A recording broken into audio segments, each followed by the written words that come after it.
everybody. Welcome to Revival Town Podcast. I'm Chuck Tate. That's Andy King. Hey, Chuck.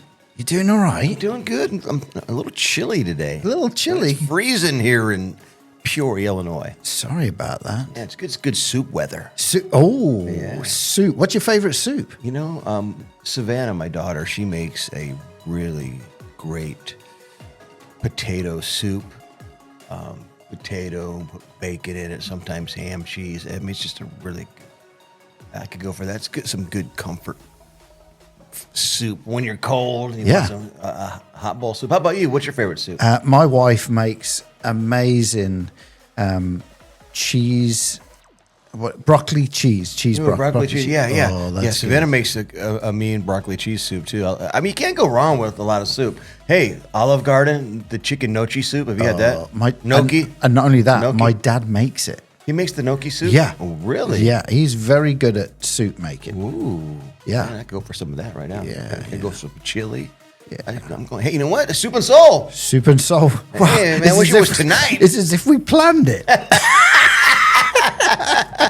Actually, in not this week, next week, at Peoria, if you're in the area, we do Soup and Soul here at the Dream Center, and that's where we will bring in about 20 different restaurants, and they get to serve soup here at the Dream Center.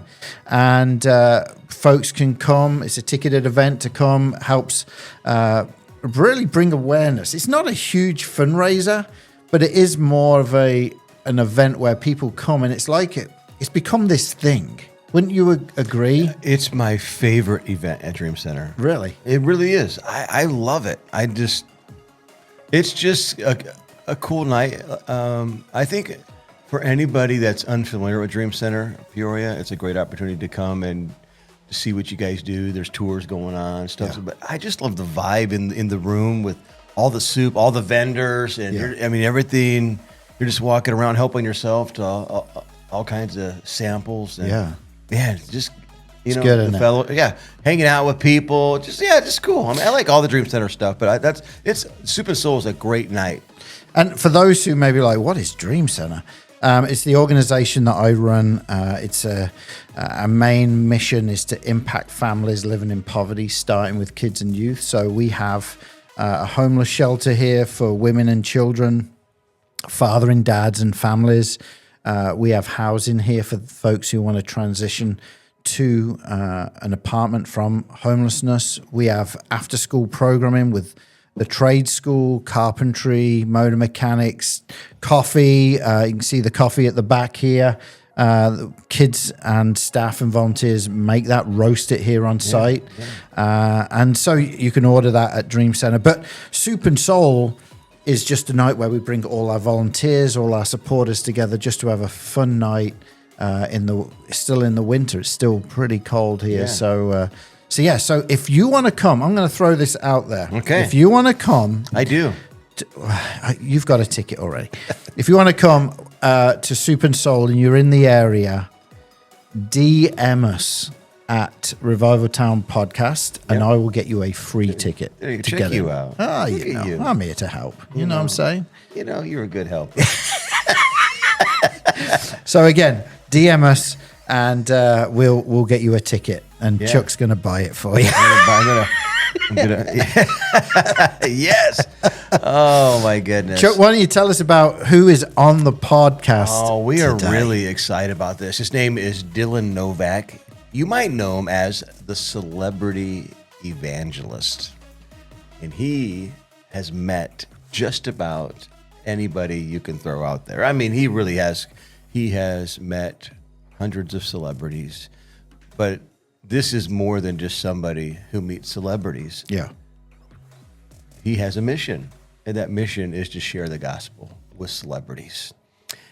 He has Bibles that he hands out with their names embossed on the cover. Yeah. And this is going to be, we had just finished 2 weeks with Amy Duggar. This is going to be 2 weeks with Dylan Novak because there's so much to talk about. The stories he's got are incredible. Really incredible. Fascinating, faith-building, encouraging, and really another reminder for all of us who are followers of Jesus. We need to be willing to share our faith with our neighbor, with our coworker, or with Tom Cruise. Yeah, which he did. Yeah. So why don't you sit back, relax, enjoy this conversation with Dylan.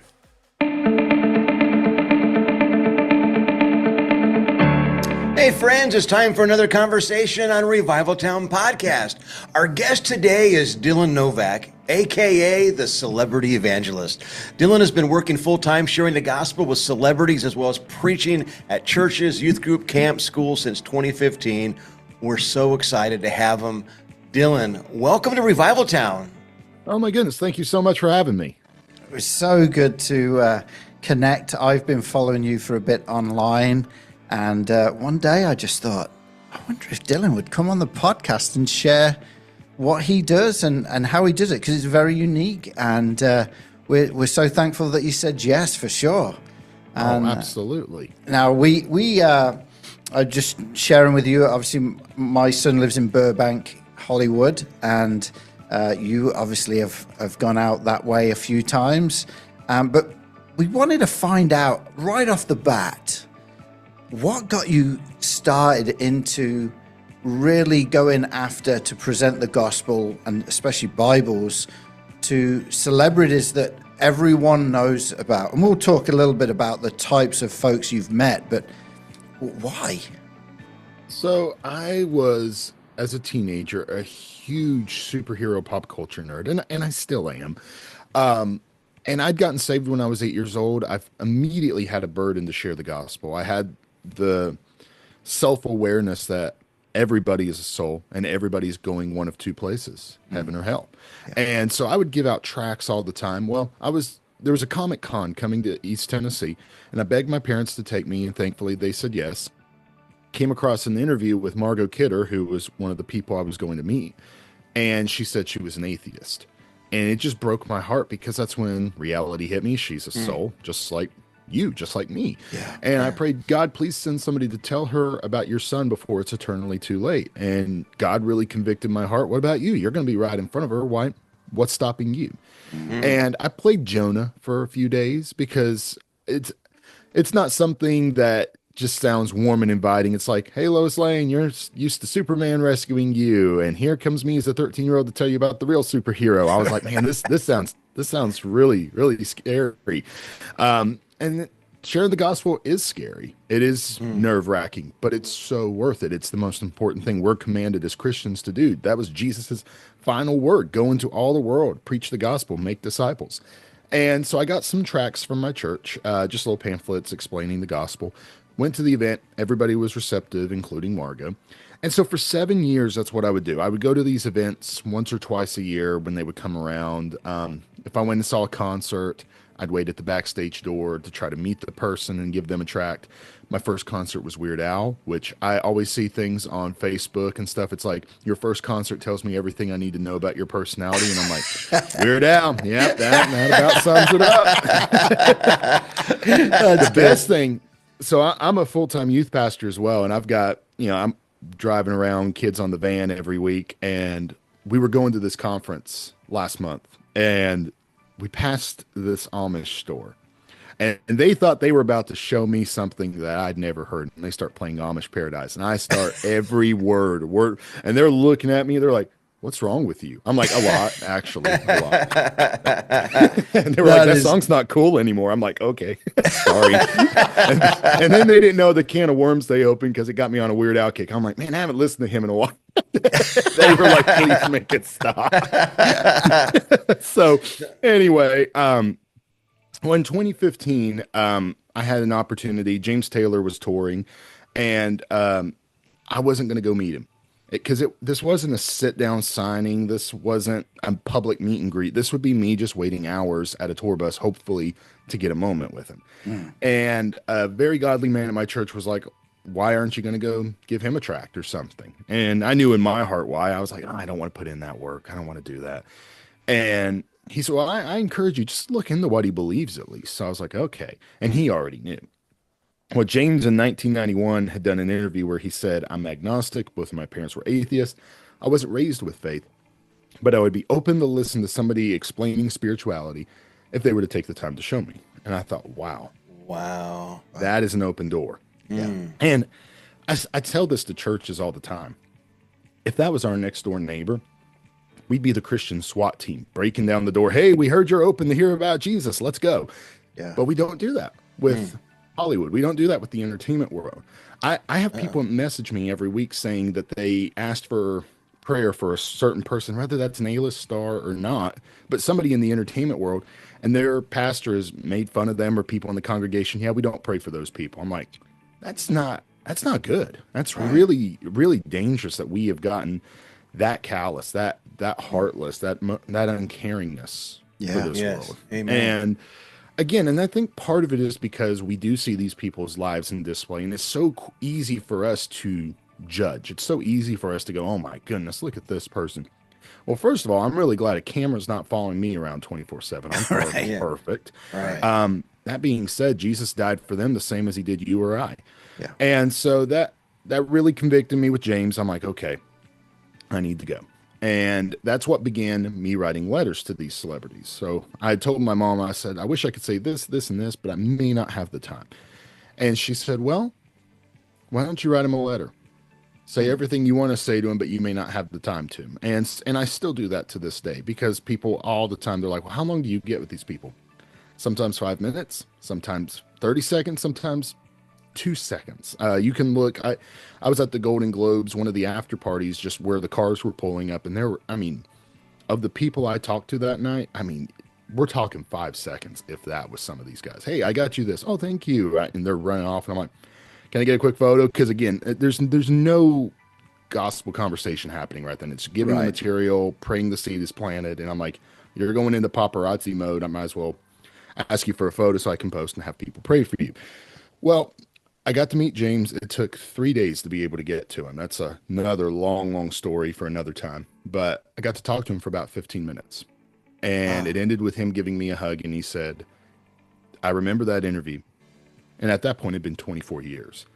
He said, this is the first time somebody's come to specifically have a spiritual conversation with me. And I appreciate that so much. And I drove home. It was an almost 3-hour drive home.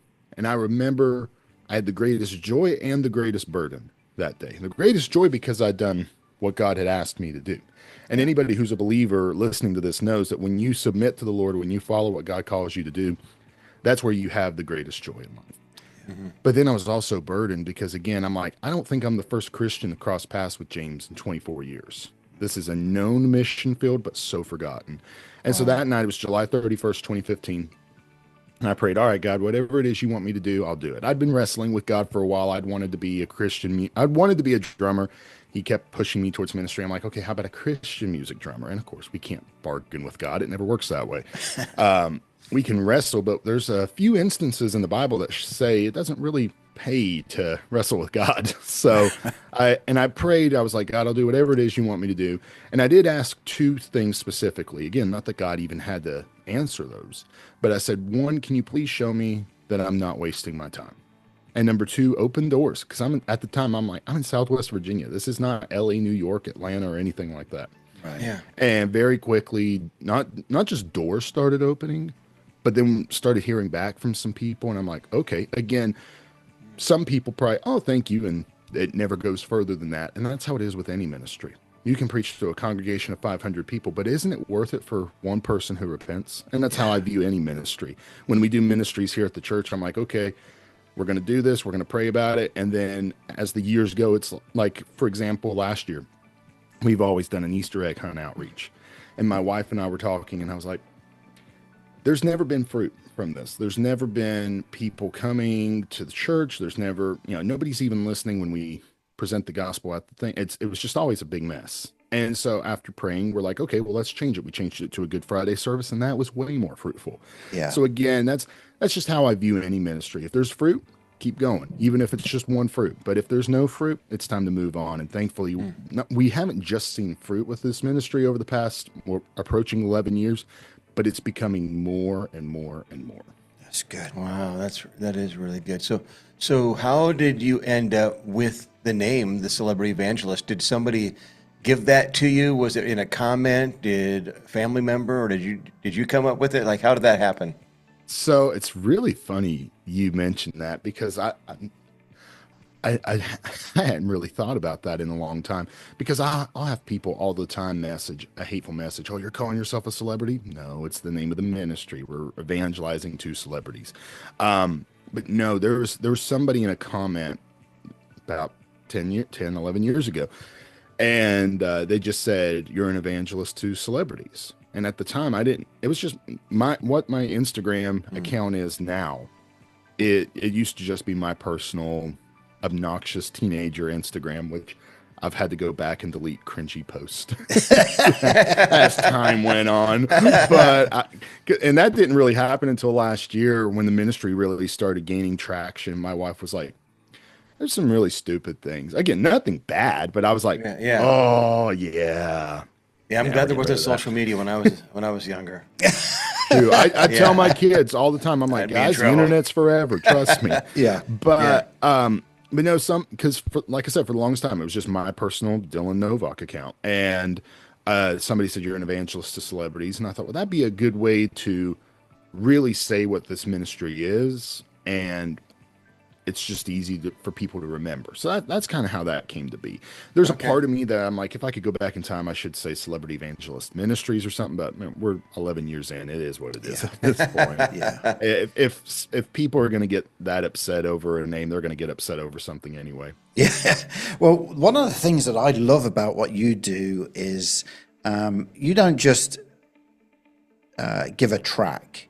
Mm-hmm. You have actually got to the point where you're getting Bibles that are embossed with the person's name. Yeah. And it's a true personal gift. Yes. And we're going to talk a little bit about some of the individuals that you've met, but can you first just go into how that all came about with the Bibles? Yeah. So, and again, we've always tried to keep it very personal with the letters and everything. The Bibles, I did it a few times. Like if you scroll way back, I did it a couple of times in like 2018, 2019.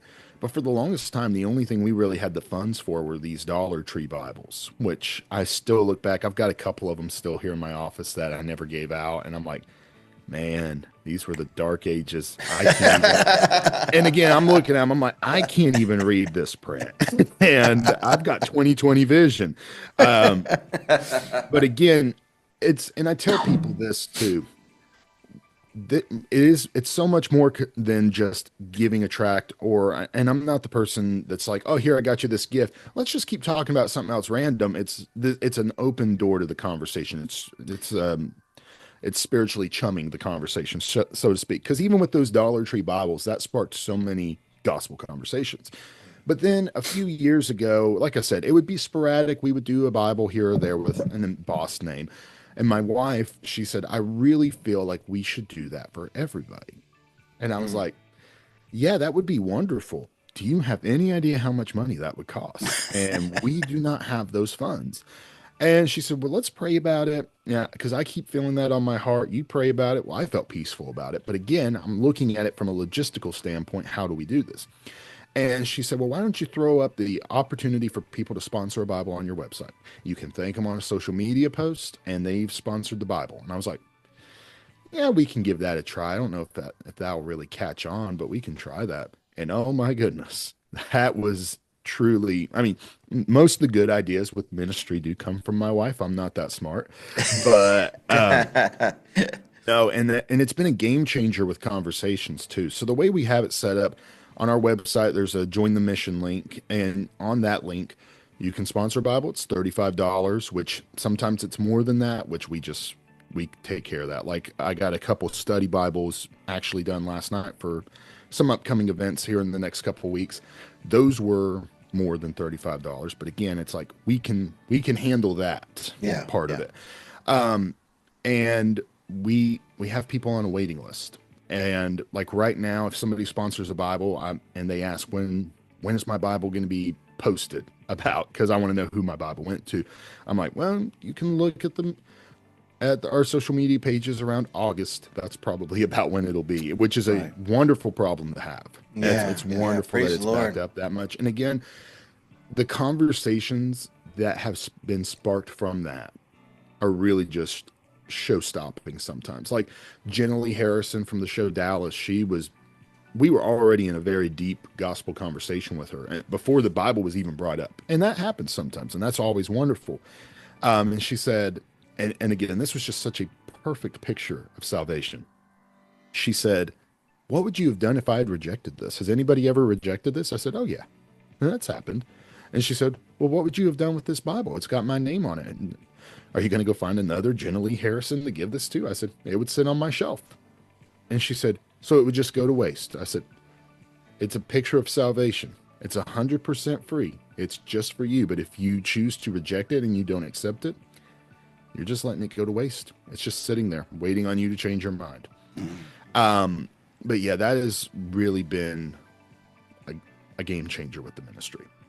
Wow. Why don't you, I've heard this story, and obviously from England, there's been a lot of celebs that you've met that are the English, everyone from James Corden, David Tennant, and I think the biggest one, I know people can see it probably on the screen behind me and Chuck, but when you got to interact with Ozzy Osbourne and his family, can you share that story? Because I think that shows your heart for this ministry, but also how a Bible, even in the last days of someone's life, can mean so much.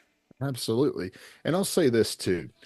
Your people over in England were so mean to me over one mistake that I made. And I don't talk about this much, but the hatred I got. So first of all, let me say this. I met him in 2023. A lot of news sources said, Ozzy gets a Bible 2 weeks before he passed away. And the video was posted 2 weeks before he passed away. And in the video, I rewatched that video probably 20 times. I'm like, I said October 2023, but people just didn't hear that. And so, but the mistake I made in the video, and the reason I made that video, it was right after Ozzy's final concert. And that's all my news feed was. And I thought, how great would this be to try to get people praying for Ozzy right now, as this is everyone's algorithm. Yeah. Well, being the American idiot that I am, I said his final concert in London. I meant to say the UK. I didn't catch it. It'd been posted and it was going. I know now it was in Birmingham. Yeah. Oh my word. Which I told my wife, I said, maybe all those hate messages generated the algorithm for more people to pray.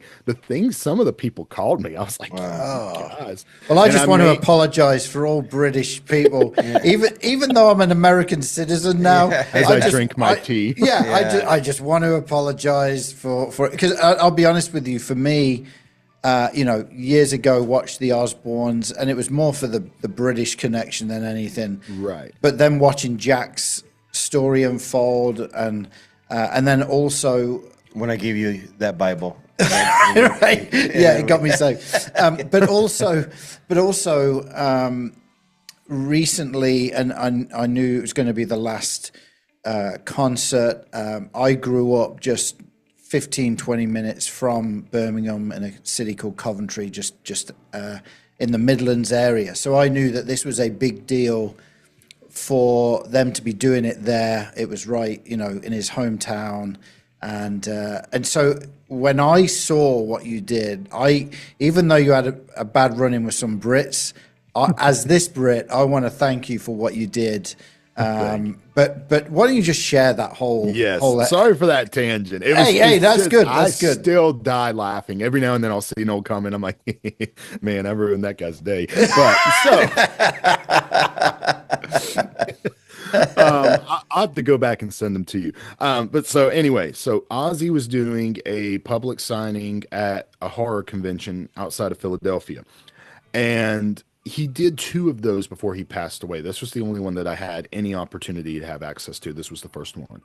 And I've always had the mindset, seize the moment, because there have been moments in my life that I've messed up and I'm like, oh, this opportunity will arise again. And then it never does.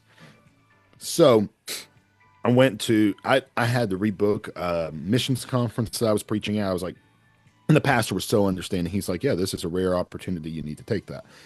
Well, Ozzy had said in an interview with The Guardian, he said, I consider myself Christian more than anything else, but He goes on to say the Bible was written in a language that he couldn't understand, and that's why he doesn't read it. And people all the time are like, well, what did he mean by that? That it was written in a language he couldn't understand. Well, three things he probably meant. Number one, he's talking about Old English, the King James Version. I'm like, yes, that's a 12th grade reading level. Some portions of it are college level. The average reading level for Americans right now is 5th grade, which is just heartbreaking within itself. But again, that should give people a glimpse to go, okay, well, that makes sense. The other reason, he was dyslexic. He was very open about that. That's a huge struggle. And thirdly, Ozzy was Ozzy. That's just the nicest, easiest way to put it. And he would know exactly what I mean by that. So I got him an NLT, a New Believer's Bible. And he was, again, one of the first people we got a name embossed on. And so I went to the event, and usually at these Comic Cons, like, I'm looking at the photos behind you that you've put on the slideshow, which that's really cool. But I'm looking, the one on my bottom right, at least, is Michael J. Fox with me and my wife. That's one of the fastest interactions I've ever had. They run people through like cattle. You get just a brief glimpse of a moment to say something to him. And that's what I was expecting with Ozzy. I was like, they're going to fly us through here. And again, it is what it is. Some people that I've had the shortest encounters with, I've heard back from, and there have been fruit there. So I try not to get overly discouraged about that, but that's not what happened with Ozzy. Ozzy, he's taking his time with everybody. He stayed like 5 hours after the event closed to make sure he gave everybody quality time. He was a good guy. He cared about his fans. Man. And so I had the platform to say everything I wanted to say to him face to face within reason. Again, I'm not going to be obnoxious and hold up the line for an hour, but we talked. I brought up that interview, showed him the Bible, and he looked at it. He loved his name on the cover, and he said, I still won't be able to understand the thing. And I said, no. And so I started explaining New Living Translation, New Believer's Bible, what that was. He immediately flips over to the Gospels, Matthew, Mark, Luke, John, and he took a moment to read it, and he smiled so big. He said, I can actually understand this. I can actually read this. And so we talked for a little bit longer. Then I went into the next room, and that's where Sharon, Kelly, and Jack were. Sharon and Kelly, they were quick. I've never seen somebody in Hollywood so protective of their father as I did Kelly with her dad. Because he would get up to go to the bathroom, and she would stop everything she was doing to help him get up. And there was somebody in line just kind of mocking him. Oh man, I've never heard a woman cuss out somebody like that. I was like, don't mess with Kelly. Oh my goodness. But you could see a genuine love in that family, which is just refreshing to see in the entertainment world. Especially, again, if you followed the family, you know a lot of the things they've been through. Jack and I talked for about half an hour. Wow. He was talking about how he was open and searching spiritually. And he has a show called Portals to Hell. He said, really, that's just me looking for spirituality. I'm not actually looking for hell. I'm like, Dad, I know how to brand something for people to look at. I'm like, right, of course. Yeah. Wow. I was like, I should hope you're not trying to find a portal to hell. But, and that was kind of it. And I thought, that's our next podcast, isn't it? Well, I'm glad I missed it. But I thought that's kind of the end of it. It's over. Well, 2 weeks later, I was at another Comic Con, and Jack, he goes around to different Comic Cons, and he was going to be there. And I told my wife, I was like, I don't, because she's like, are you going to go talk to him? I was like, no, I don't want him to feel like I'm literally stalking him to every convention. Because again, it could be like, oh my goodness, I gave this guy an inch, and he's going from Philadelphia to Kentucky. It's like, oh my goodness, this is a bit much. And I said, if it's meant to be for us to talk again at this event, it'll happen naturally. I'm not seeking it out. Well, I was standing in kind of the aisle, and I was near where his booth was. Well, he came up and tapped me on the shoulder. My back was to him. He said, were you in Philly a couple weeks ago? And I said, I was. He said, I recognize your jacket. It was Danny Goki, Love God, Love People. And he said, you're the guy who gave Dad the Bible, right? I said, yep, that was me. Do you have any idea how much that meant to him? I said, not exactly. And he said, well, come over here. I'll tell you. And I was like, okay. So went over, he introduced me to his wife, and he said, we were taking Dad to the elevator that night to go up to his room.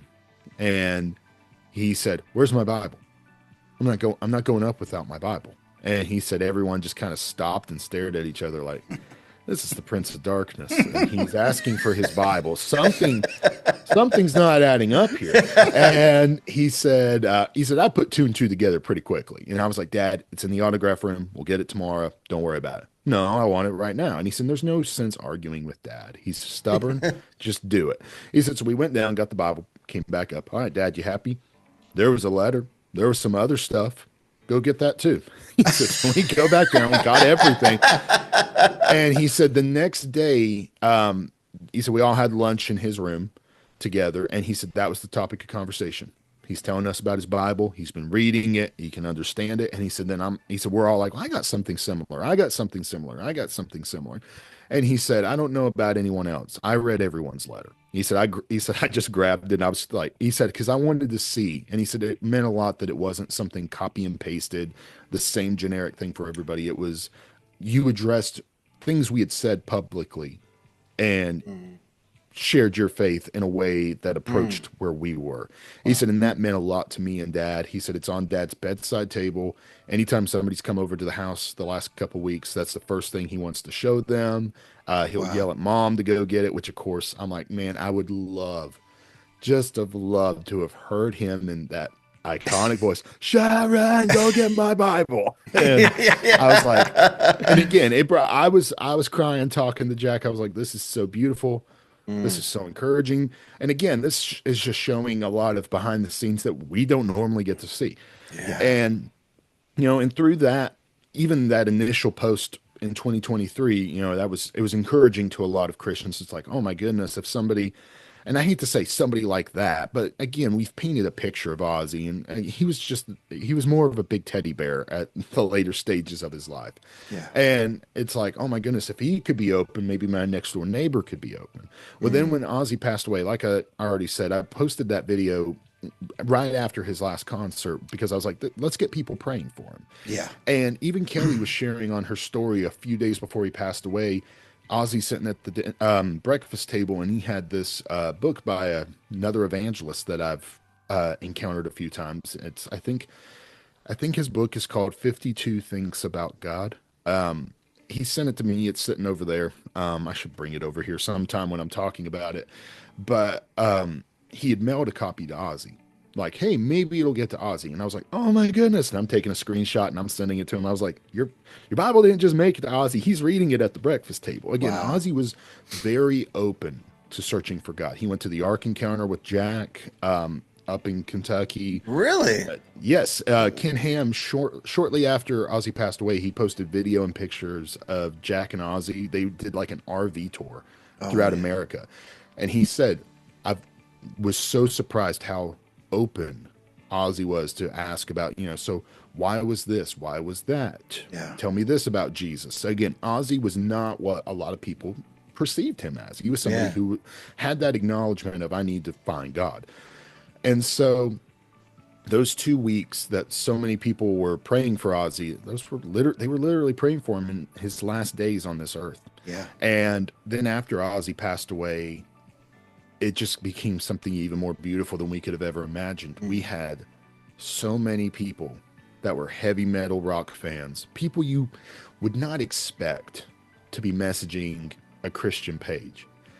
Can you send me the same information you gave to Ozzy? If Ozzy was willing to listen about Jesus, I want to be willing to listen about Jesus. Wow. I used to be in church, but I stepped away. We had a lot of people say, I want to get saved. Wow. And it was just eye-opening to even me. I was like, thankfully through this ministry, it's reaching fan bases just as much as the celebrity. And it's also a testimony that if we're not willing to let God use us in this life, God will use us even when we're gone. And again, I don't know where Ozzy is. People ask me that fairly often. Do you think he's in heaven? I have a better feeling about him than I do a lot of people, but I can't say. But what I can say is God used him in a mighty way to bring a lot of people to Christ before it was eternally too late. That is remarkable, Dylan. Wow. I mean, I got teary-eyed as you were sharing. We never know the impact one moment can have, and it's just really, really remarkable to see how God's using you. I mean, obviously you've met hundreds of celebrities, well-known people. Has there ever been, besides Ozzy, I'm sure you have lots of stories, but another reaction that caught you off guard or deeply moved you? There's been quite a few. And again, I have found a lot that it's the people you don't expect. Um, like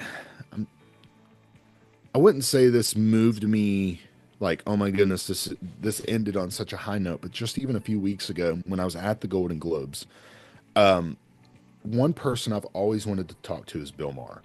And I think most people that are on social media know why that would be. You know, he's constantly talking about God, constantly. He says he's an atheist. He's not. He's agnostic. He wants all, the problem is he wants every answer. And again, I am the biggest spokesperson to do the historical scientific evidence. Find that reason for your hope. Find the evidence behind your belief. And there is always a degree of hope. The Bible itself will prove itself time and time again, but I love Lee Strobel's material. That's helped so Yes. But again, I'm like, I don't know when I'll ever get an opportunity to see Bill Maher. Well, at the Golden Globes, I found one after party. I'm at kind of the side door where people are going in. And I don't know who I'm going to see. And I've got like 5 seconds to see somebody, acknowledge who they are, call out to them, and try to get their attention. And that was exciting and stressful. I was going to say, that's got to be nerve-wracking. It is. It's like my wife, not that it would have mattered at first. Joe Keery from Stranger Things. He has a new hairstyle. He dyed his hair blonde and stuff. And he got out of the car. And I mean, he's probably 10 feet from me. And I'm like, I know those eyes. Who are you? Yeah. And then I hear someone yell, Joe. And I was like, oh my gosh. Yeah. And eventually I got beside him. He was like, I'm not doing anything tonight, guys. I may or may not have made him laugh because, again, I will be, I don't want to say aggressive, but I will do everything in my power to break someone down. Like, for example, if somebody rejects the gift or they're like, I don't want to talk about God or anything like that, that's a door closed. I do not believe in ever pushing that.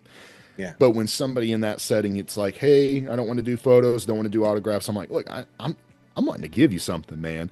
I'll try to break down a wall. And, and again, these people live in such a jaded world. There was another after party kind of at the top of the hill. We were in the middle of this place in LA. Well, he didn't get in the car. He just started walking up the hill. The hill is public property, so there's no police officers, and it just became a mob show. But I got pushed. I'm right beside Joe Keery, and I have his, because it was just generic material. I didn't know who I was going to see. And I'm walking beside him. I was like, hey, man, I just want to give you something. And he was like, yeah, I'm not stopping to sign anything. I was like, I'm trying. I'm just getting frustrated. I'm like, dude, I just want to give you something. I'll leave him alone. But he, at one point, he turned, and it's, if anybody was on my social media page, I was showing video of how crazy the paparazzi was. It's understandable. This is not me bashing Joe. I completely get it. I probably would have done the same thing. It's like I'm just locking out, zoning in, just leave me alone. And he was like, you all need to, what are you all even doing? Like, he's looking around at everybody. And anybody who's a Stranger Things fan, which I've never even watched the show, but I know enough about it. He was like, what are you all even doing? And when I say right beside him, like, I could have shoulder checked him like that. I said, we're running up that hill. And he, like, head back, died laughing. And he turns, he goes, bro, that was pretty funny. And I said, funny enough for you to give me 5 seconds of your time? Nope. And I was like, But I came back to my students. I was like, I made Steve Harrington laugh. Am I cool now? And they're like, yeah. I was like, yeah, that's okay. But so anyway, Bill Maher, limo pulls up. Bill Maher, very recognizable right off the bat. And I went to 100 to get his attention, because most people, like one of the paparazzi guys, he said, the way you got excited, I thought it was Leo. And I was like, no, I'd rather talk to Bill Maher than Leonardo. But I was, Bill. And he, yes, just very Bill. I said, I need you to come here. You need me to come there. You need it. I said, yes. Do you understand the difference between a need and a want? And I know my Bill Maher impression's not that good. And I said, I do understand the difference, and I need you to come here. I'm intrigued. And he walks over, and the only thing I had that night was those Case for Christ answer booklets, and I love giving those out. And I had some tracts paper clipped inside. The reason for that is I couldn't walk up with a wagon of 500 Bibles. I mean, I easily saw 500 different celebrities, and it's just like, I don't know who's going to come over, who's not going to come over. Also, everybody's party hopping. Nobody's going to be carrying a gift bag back and forth. The limos are like taxis. It's not one set person's limo. It's just like, take me over here. You know, like I saw Adam Sandler get out of one car, and then I saw Kurt Russell get in that car later. And I'm like, so it's nobody's same limo the whole time. So they can't just leave it in the car. And then on top of that, like I said, it's just, they're going to take it inside. They're going to set it down. They're going to forget it. I'm trying to be practical. So I was like, these booklets are good because you can just put it in your suit pocket. Like I checked my suit pocket. I was like, okay, that can fit there beyond easily. It'll fit in the purse. Good to go. That plant, you know, again, it plants a seed. It's not ideal, but again, I've heard so many stories of a tract changing someone's life. Right. So at Bill Maher, I hand him the Case for Christ answer booklet.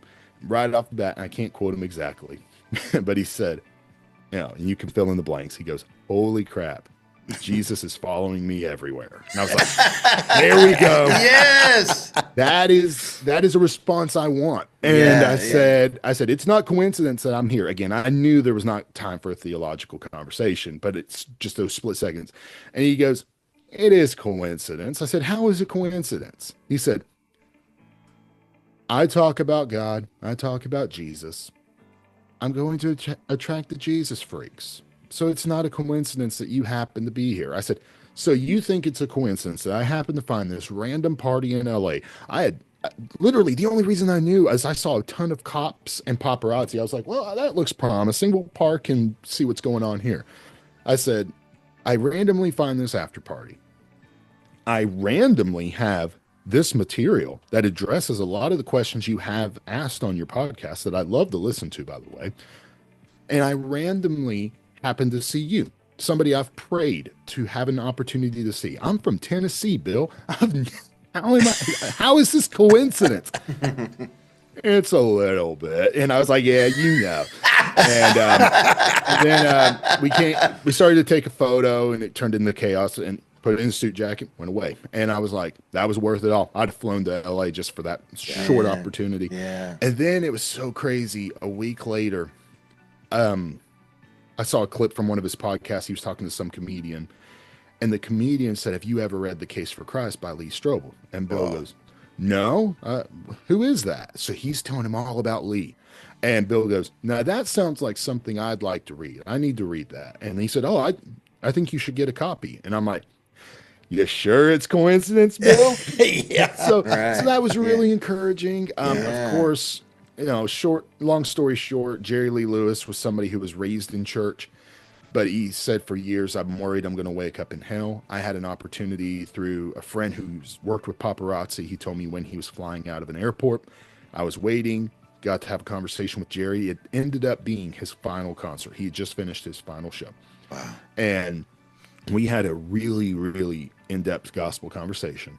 And he admitted right there that he was not sure of his salvation. He was worried he was going to go to hell. And I told him, you can accept Jesus Christ here in this airport terminal. You don't have to be in a church. And after talking a while, he said, I'd love to keep talking with you, but unfortunately, I'm afraid I'm going to miss my flight, which was understandable. And I said, well, my contact info is at the back of all the material. If you ever want to get a hold of me, please feel free to reach out. Week later, got a letter in the mail, just a simple note. But that simple note is exactly what everybody wants to hear from somebody they evangelize to. It said, do not worry, Jesus is my personal Lord and Savior. It was dated 2 days after we had talked. He went on Facebook later that week and said, some amazing things have happened in my life. If you want to go back, it was February 2019. He said, I'm going to be recording a gospel album, and I can't wait to tell you all what's going on. Wow. Later that week, he had a stroke, got put in assisted living, and he got to do a couple songs. Nothing what he wanted to do. But I was like, that right there is a beautiful picture of what we should do as Christians. Yes. Once we realize we've been saved, we should want to go tell everybody. It's like, I got this amazing news. I've been saved, and you can be saved too. Use our platforms. Wow. So those are two, one seeing somebody get saved is obviously the biggest, best, most encouraging. But then something like, here's this opportunity I've prayed for, and then it's just quote unquote randomly happened coincidentally. I'm like, nah, that's the hand of God, and it's just, that kind of thing just gives you the fire to keep going. Yeah. Wow. What do you think, man? I mean, what I love about Dylan is his heart. It is not because he wants to find a celebrity because they're a celebrity. Granted, he loves celebrities, but it's because he sees no one is going after these guys and presenting the gospel to them. So it's great. You don't want to miss next week's episode because he goes into it even more, and it's the story about Ozzy, that story alone is just worth the time of listening to the conversation today. Yeah. Right. He's got another one like that next week. Yeah. So we're gonna just pause right here and make sure that you are back next week. Make sure you're telling people about these episodes that we've had, whether it was with Amy Duggard King the last few weeks or with Dylan today and next week. And make sure you're letting people know about it so that more can hear the amazing story of what God's doing in so many people's lives. Yes. Amen. See you next week. Bye-bye. Thank you for listening to this episode of Revival Town Podcast. Make sure you're following us on social media and remember to subscribe wherever you listen to podcasts. For more information, head on over to revivaltownpodcast.com.